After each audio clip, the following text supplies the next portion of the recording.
Caitlin Clark is making her mark on the WNBA scene. She made the All-Star squad and is competing with Angel Reese for Rookie of the Year. However, the Indiana Fever rookie was not chosen to represent Team USA in the 2024 Paris Olympics. Basketball enthusiasts have slammed the removal of the former Iowa standout, especially Colin Cowherd, who has slammed Team USA's staff as incompetent. But there is way more to unpack. Caitlin Clark is not quite ready. Let's not get ahead of ourselves. And the more I watch Caitlin Clark, the more I'm convinced women's basketball isn't ready. Caitlin Clark's more than ready.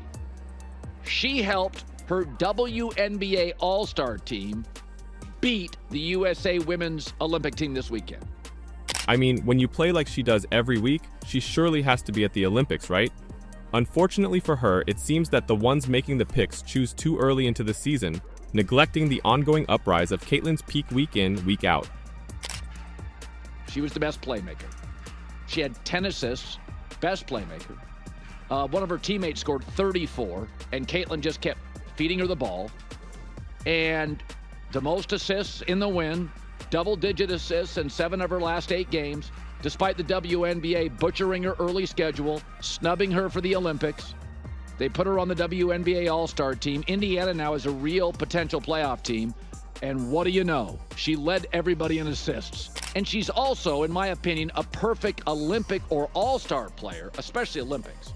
All-Star games are a little bit of showing off.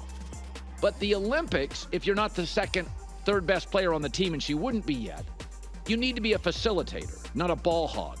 I would argue with Caitlin Clark, she passes too much. Cowherd is spot on here. Yes, she wouldn't be the best player on the team yet, but she would recognize that and use her amazing playmaking skills to provide other. Just imagine her feeding pass after pass to the front player like Aja Wilson. The crowd would be amazed at every play the USA team would make. After the WNBA All-Star team upset Team USA this weekend, Colin Cowherd further addressed the distraction of Clark's absence from the Olympic roster, stating that she is not a distraction. Like many of Team USA say, "I'm looking at you, Cheryl Reeve." And so the women's Olympic team said, if we put her on the team, there is no question she's going to be a distraction. Well, you know what's a distraction? Her not on the team. Caitlin Clark belongs on the Olympic team. She belongs on the All-Star team. She belongs in the skills competition. And here's the thing, women's basketball, you can't use the excuse that she caught you off guard. Because a lot of times, overnight sensations do catch businesses off guard.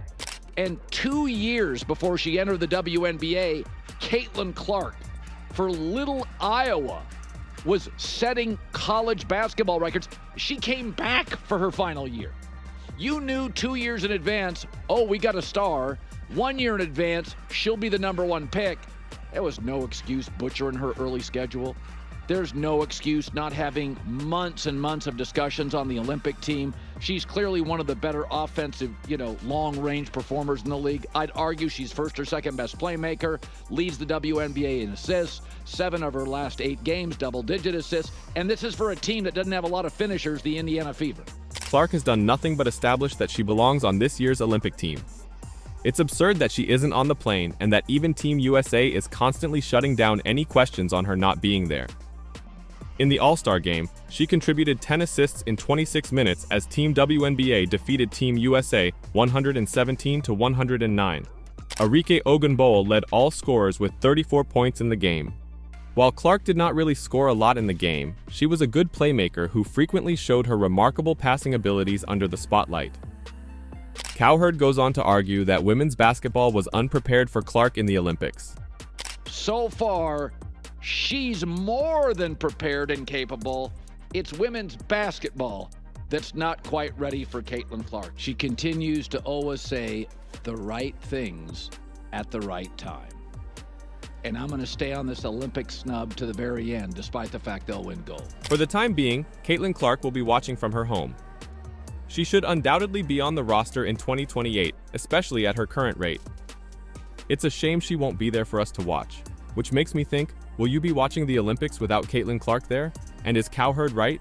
Are Team USA out of their mind to let the sensation of the season at home? With Caitlin out of the Olympics, she had the time to recover and return to training earlier than some other athletes. So, for the time being, Christy Sides, the Indiana Fever's coach, is taking full use of the WNBA's Olympic break to improve her team's performance and establish greater team camaraderie. With 11 of 12 players still in town, Sides views this as an important opportunity for the squad to drill together and adopt new methods. Caitlin Clark, more than anyone, understands the importance of consistency and working hard without much break. It is the fundamental reason why the Indiana Fever's rookie wonder will not compete for the United States at the Summer Olympic Games in Paris. Clark requires a rest. Clark had about a month between the completion of her spectacular NCAA career at Iowa and the start of what is expected to be a successful WNBA career. The 22-year-old guard has handled the pressure and expectations as best as she can. After all, Clark recently played in the WNBA All-Star Game in Phoenix. Clark has been told not to forget about her teammates while she takes a well-deserved break. In a recent interview, Fever head coach Christy Sides stated that Clark, after a brief trip to Mexico, will return to Indiana soon, along with the great majority of her teammates. The purpose is to develop team cohesion for the rest of the season. The time that we're going to get to spend, that will help chemistry-wise, Sides said. This is when they'll get to practice and spend some time together, not just on the road. So, they'll get some time. Also, we'll get to do some things differently. We'll have time to implement new stuff. We'll have time to tweak things, add things, and that's exciting because we see what we have out there and what we can do. The Fever started the season with 10 defeats in their first 13 games, placing considerable strain on Sides at the outset of Clark's tenure. Clark's development, however, has encouraged everyone around her, and Indiana, now 11 wins and 15 losses, would qualify for the playoffs if the season ended today. The progress has sparked dreams of reaching the playoffs, which were last done in 2016. Resiliency is the word to describe how the team has evolved, Sides said. What these guys have endured from 1-8 that start, facing the best teams in the league, early back-to-backs, it was just tough. It was tough on them and tough on all of us with the expectations. That was even another game changer, just that they kept showing up. They kept showing up, trying to get better even when we couldn't practice. It was in video. Just the resiliency that they've shown, I'm just so proud of them for that. The Fever sent 3 players to the All-Star game last weekend, with Clark starting for Team WNBA. The team is convinced that Clark and center Aaliyah Boston will signal a period of championship contention. And with the majority of the team's players in Indiana for the next 3 weeks, Clark has a chance to set the tone and lead the way to the playoffs in her rookie season. Do you think the Fever will be able to clinch the playoffs? And even make waves in there? Could they even win it with a squad that's better in tune? After all, they've already shown they are able to beat the top teams. Let me know your thoughts in the comments down below.